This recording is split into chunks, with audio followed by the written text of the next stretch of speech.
True story number 1, walking at night and meeting the grave digger girl. The night clung to the winding country road like a suffocating shroud. Harold Beckett's boots crunched on the gravel, each step a struggle against the weight of exhaustion and the lingering haze of whiskey. The skeletal silhouettes of ancient oaks loomed overhead, their gnarled branches entwined in silent communion. A distant dog barked, its cry sharp and urgent, then faded into the oppressive stillness. Harold paused, pressing a hand to his throbbing temple. The glass bottle that had once promised oblivion was empty now, discarded somewhere along the roadside. Yet the ache in his head and the hollowness in his chest remained. He hummed a half-remembered tune, its words looping in his mind. Just like that, what time is it? The refrain mocked him with its simplicity, a reminder of life's relentless progression even when he felt adrift. He forced himself onward, each step a small victory, each breath a testament to stubborn survival. His destination, his small, dilapidated cottage, felt miles away, as though some unseen force stretched the distance. Then, up ahead, a faint glow caught his eye. A little girl sat upon a fallen branch at the roadside, her form bathed in pale moonlight. She was no more than 7, her dress simple and white, but the darkness around her seemed to cling more closely than to anything else. With a slender stick, she traced intricate patterns into the dirt, circles, lines, symbols that pulsed with an unearthly light. Harold blinked. "Well now," he croaked, his voice rough as gravel. "What are you doing out here at this hour, little miss?" The girl looked up. Her eyes were deep, endless wells of darkness, bordered by shadows that seemed to absorb the moonlight. When she smiled, it was a crooked curve, too wide, too knowing for a child. "I'm drawing a map," she replied, voice calm and measured. "To open the land." Harold frowned, curiosity and unease warring within him. "Open the land?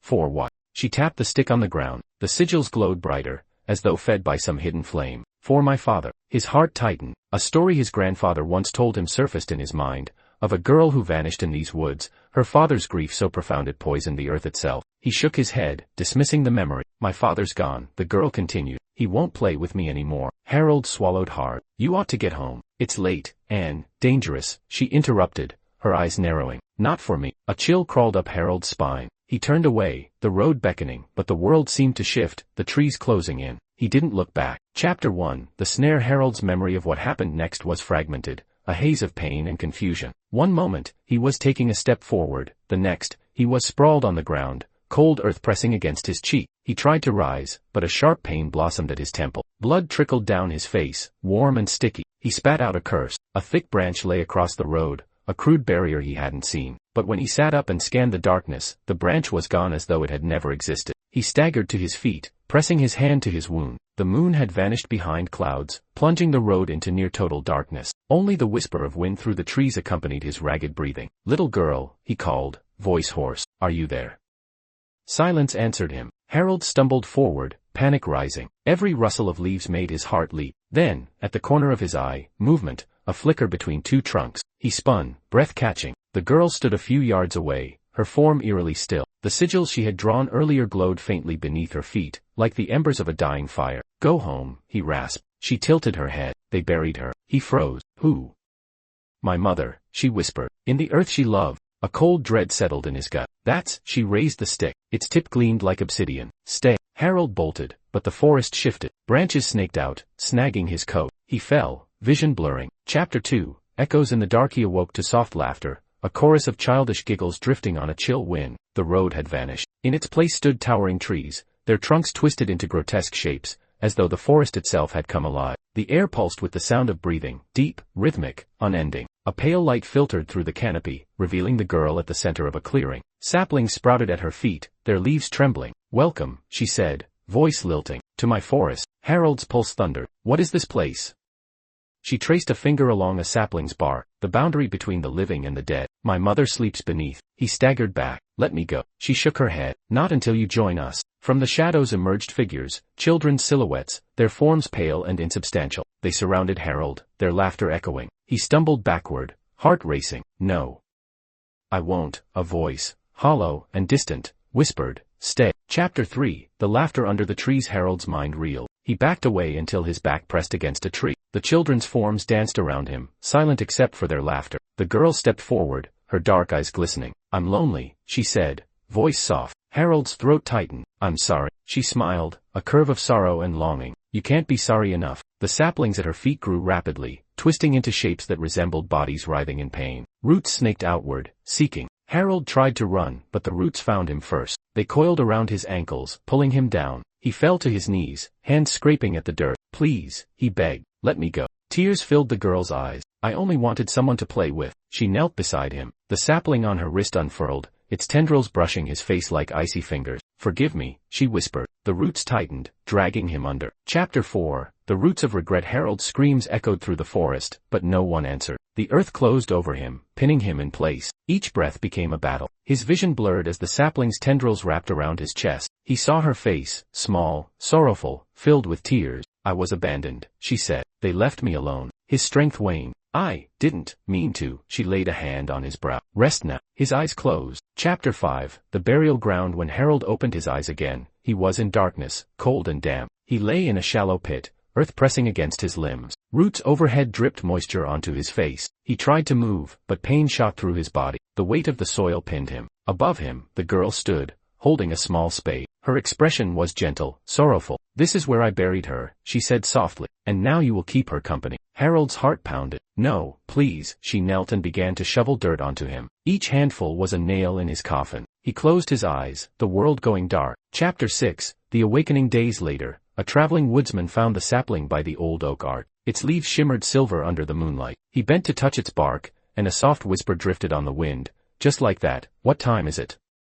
The woodsman shivered and stepped back, unsettled. The forest seemed to watch him, silent and waiting. He left without looking back. Epilogue. The endless night. In the months that followed, rumors spread. Travelers spoke of children's laughter in the woods, of sigils glowing on the ground, of a girl in white who vanished at dawn. No one who ventured too close returned unchanged. And on quiet nights, when the moon was a sliver in the sky, the forest would whisper, just like that, "What time is it?"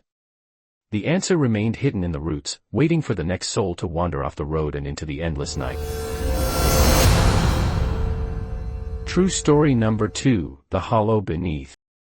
The bus wheezed to a stop, its brakes screaming against the silence that blanketed the countryside. A plume of dust rose in its wake, casting a hazy golden shroud over the cracked road. Lena stepped off with a small duffel bag slung over her shoulder and a bundle of questions swirling in her mind. This was Hollow Sun Village, a name she had seen scribbled on the back of an old photo, half-burnt, found among her late mother's belongings. The village stood still, as if time had passed it by. Thatched roofs bowed under the weight of moss and years. Banyan trees lined the path like solemn sentinels. Somewhere in the distance, a rooster crowed, though the sun had already begun its descent. There were no shops, no scooters, no children playing, just a stillness that felt almost reverent. She walked toward the heart of the village, guided only by instinct and the faded map she had printed from an online forum dedicated to forgotten places of Southeast Asia.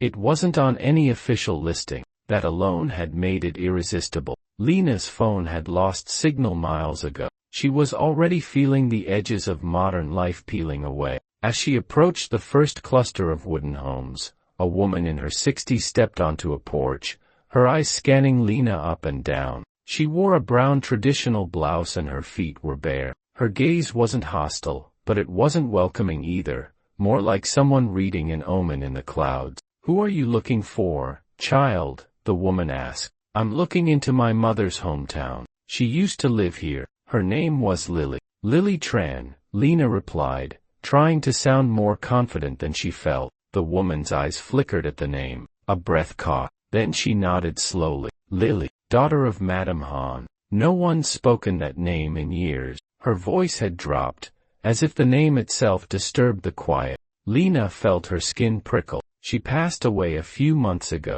She never talked about this place, but I found an old photo, and I wanted to know more." The woman looked over her shoulder, into the dim interior of her home, then back to Lena. "You'd best speak with Elder Truitt. He's the village head, down the road, near the ancient banyan. But you should leave before dark. Outsiders shouldn't stay overnight." Lena blinked. "Why not?"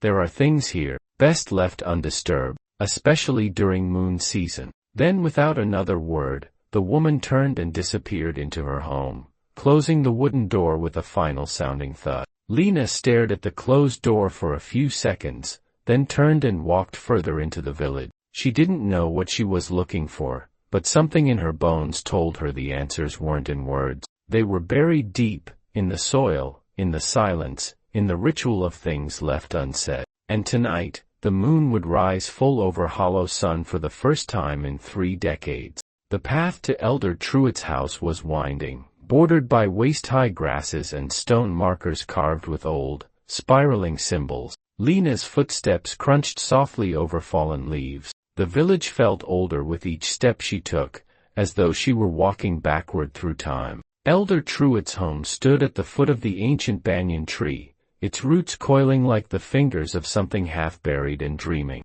The house itself was made of dark wood, raised slightly off the ground. Wind chimes crafted from bones and glass hung from the eaves, clinking together in uneven rhythms. Lena hesitated before knocking. The door creaked open before she touched it. A tall, thin man with silver hair and sunken eyes peered out. Despite his age, his presence was commanding. His eyes, sharp, amber, locked onto hers. "You are Lily's daughter," he said. Not a question. Lena nodded. "Yes, I'm Lena. I came to learn about my mother's past." He opened the door wider. "Then come inside. We don't have much time." She stepped in. The air inside was thick with incense and old paper. Shelves lined every wall, filled with jars of herbs, bundles of dried plants, and books with no titles. In the center was a low table set with 3 cups of tea, though they were the only 2 in the room. "We've been waiting for you," Elder Truitt said,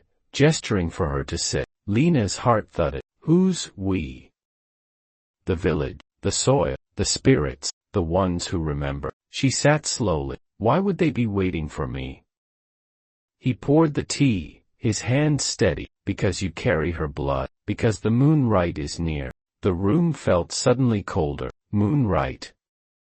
He studied her. "Your mother was meant to take part in the ritual, decades ago. She ran, disrupted the cycle. Her absence has consequences." Lena tried to process this. "Are you saying this is some kind of curse?" "Not a curse, a contract, one left unfulfilled. And when a contract is broken, something must pay the debt." She stood up. "I didn't come here to be part of anything. I just wanted to know who she was." Knowing always comes with a price. Outside, the wind rose suddenly, and the chimes shrieked. Elder Truitt's gaze didn't waver. "You can leave before dusk. If you stay beyond the first full moonrise, the village will not let you go." Lena's mouth went dry. "You're not serious." He turned away. "No one ever is, until it's too late." The light outside was dimming. Shadows stretched long across the floor. She backed toward the door. "What happens if I stay?" He looked at her one last time. "Then the soil will remember your name, just like it remembered hers." As Lena stepped out into the twilight, she realized something terrible. Part of her wanted to stay, as if something in the village had already begun to claim her. The wind carried the sound of chanting from deep in the woods, and far, far behind her, the chimes no longer rang. Lena didn't leave. She told herself it was for answers, for closure, but in truth, it was the air, thick with something ancient, that gripped her, that made her legs heavy as stone. She found an old, vacant house near the rice paddies, its doors hanging ajar, as if waiting. That night, the moon rose, swollen and red, like a wound in the sky. The village came alive with whispers. From her window, Lena saw them, figures moving between the trees, robed in black and brown. No torches, no flashlights, only the moonlight glistening off polished skin and bone jewelry. They walked in single file toward the forest. She heard the distant chime of bells, not of wind, but of wrists and ankles. She should have been afraid, but she was already slipping into something older than thought. Sometime after midnight, her door creaked open. A girl stood in the doorway, barefoot, her eyes milky white, her dress stained with something earthy. Lena knew, somehow, that this was not a child. This was a memory, a leftover. "They will call you soon," the girl whispered. "The soil already knows." Lena backed away, breath caught. The girl stepped backward into the mist and vanished without a sound. She barely slept. When dawn finally broke, it was weak and gray. Lena stepped outside. Her skin felt dry, almost cracked, as if the night had tried to pull her into the earth. She found Elder Truitt waiting by the banyan tree. "You saw her," he said. "Who was she?" A vessel. The last one who answered the call. Lena's voice trembled. What is the moon right really?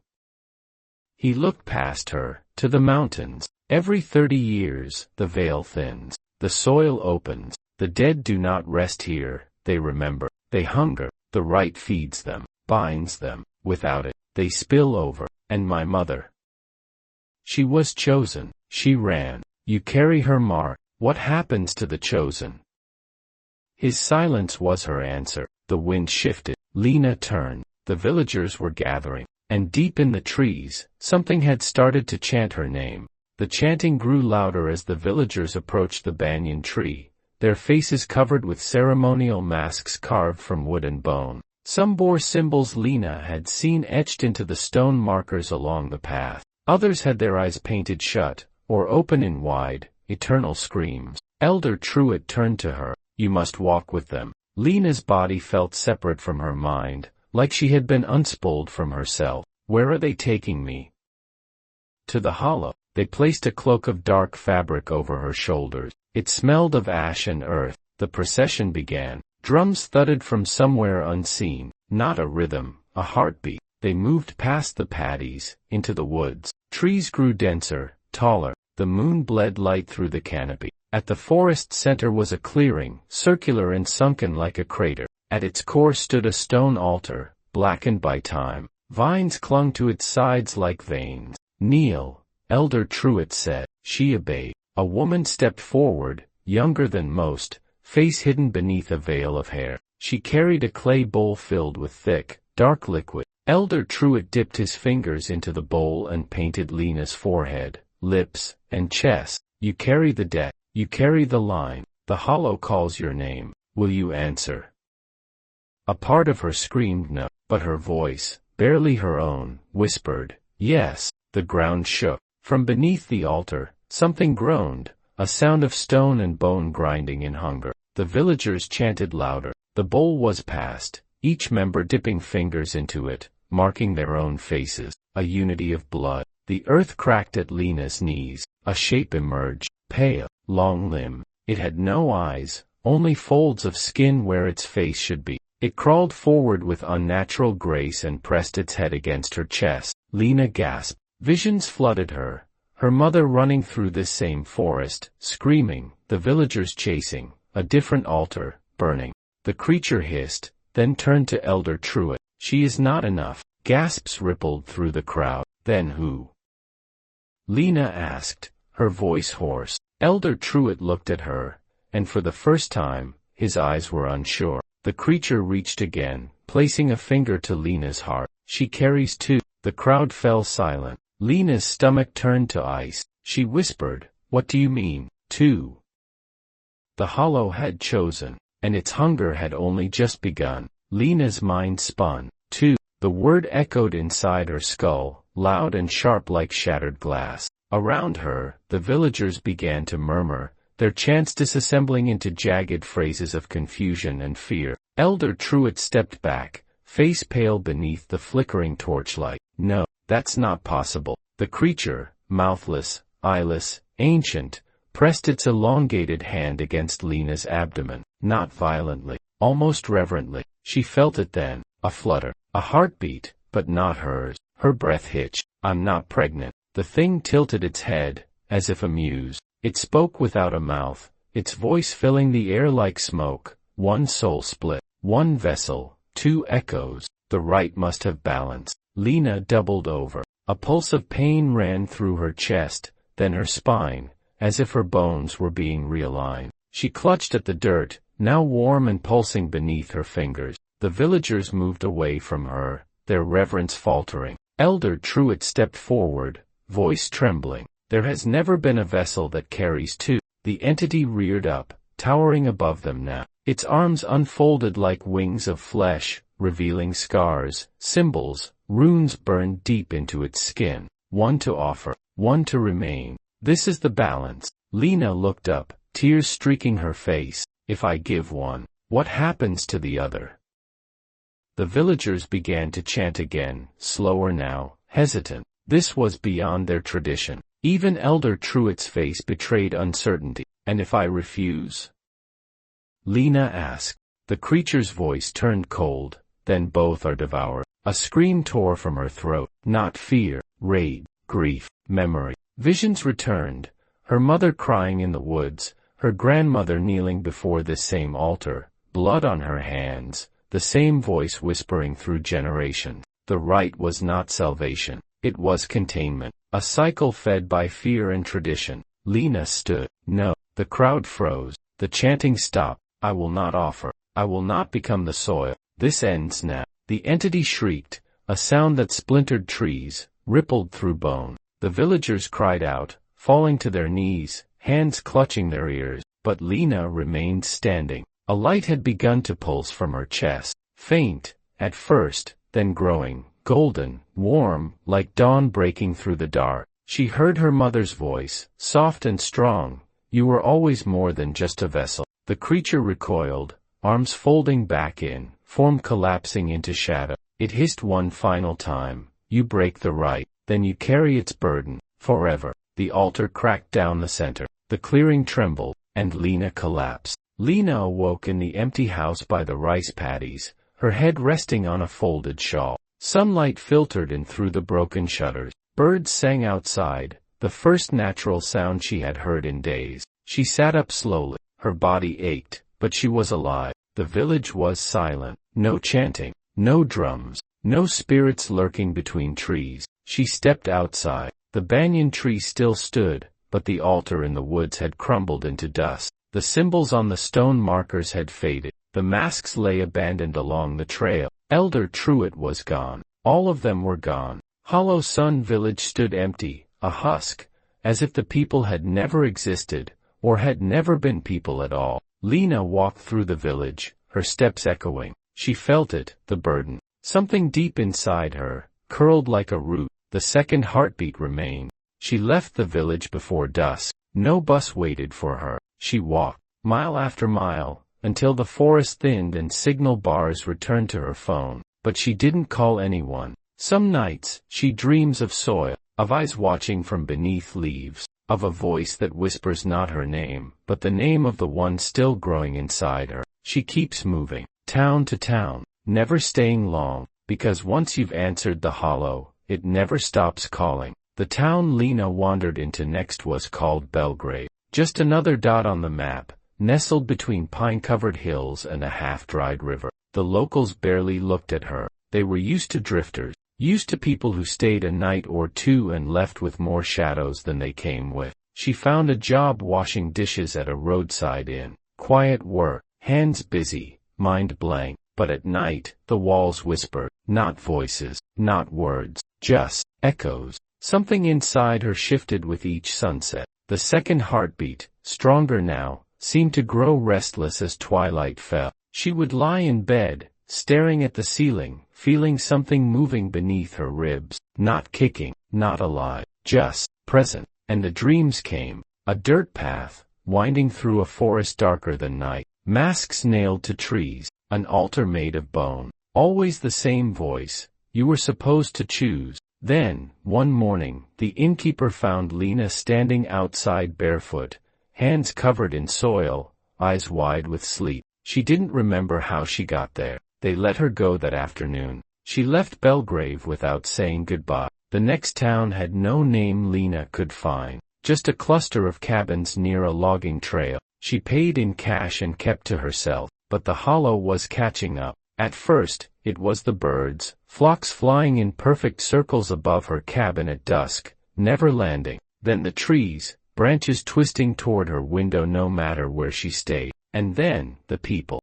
A girl at the market stared too long. An old man crossed himself when she walked by. Children whispered about a woman made of roots. She felt it every time she blinked, something looking back. One night, she woke with her hand pressed to her belly, blood on her fingertips. Not her blood, not from any wound. On the mirror, drawn in red, were the words, "The seed sprouts." She fled again, but every town now felt the same. Empty before she arrived, silent when she passed, rotting at the edges, like a fruit gone too long in the dark. The second heartbeat was no longer just a sound. It was a voice, and it was learning to speak. Lena stopped keeping track of the towns. Each was a blur of unfamiliar faces and decaying buildings, and each felt less real than the last. Roads folded in on themselves, time bent like heat over pavement, and the second heartbeat. It bloomed. It no longer pulsed in rhythm with her own. It had its own cadence, its own desire. Sometimes, she would catch herself speaking aloud to it, not knowing what she'd said. Other times, it would speak to her, in dreams, in whispers through walls, in the rustle of dead leaves. One night, she stood beneath a street lamp, the only light in a town swallowed by fog. Her reflection stared back at her from the broken glass of a storefront, but it didn't move when she did. It smiled. From her chest, something pushed outward, not a shape, not a limb, just pressure, a yearning. She fell to her knees, vomiting dirt and moss. Something inside her was growing. That night, she didn't sleep. She wandered into the woods behind the town, barefoot and half-mad, and there she found them, stone markers, twisted masks nailed to trees, and a voice that crooned like a lullaby from the shadows. It wasn't over.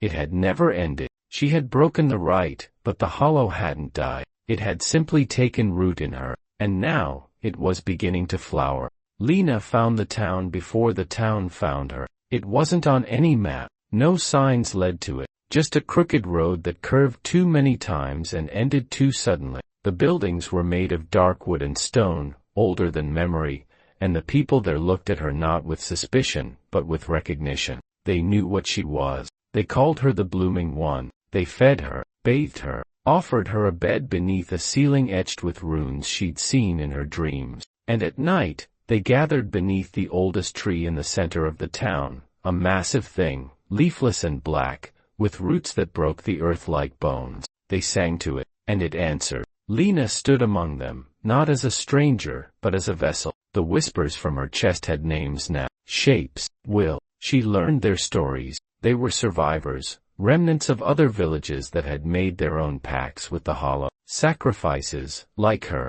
vessels, like her. Some had chosen to serve. Others, like Lena, had broken the right, but the hollow didn't discard its chosen. It reclaimed them. She watched as one of them, a woman with eyes of bark and fingernails like thorns, stepped into the tree's shadow and dissolved into petals. The villagers wept. Lena did not. She couldn't anymore. The second heartbeat had grown louder, and soon, it would be the only one left. Lena awoke to silence. No birds, no wind, no voices. Only the pulse, not her own, not anymore, but something deeper, anchored beneath skin and sinew, threading through her bones like ivy through old brick. The villagers called it the root-bound sleep, a stage of becoming. Her skin had taken on a gray pallor, cold even under the sun. When she looked into mirrors now, she didn't see herself, not really. Her eyes were deeper, ringed with bark-colored veins, her pupils slightly misshapen,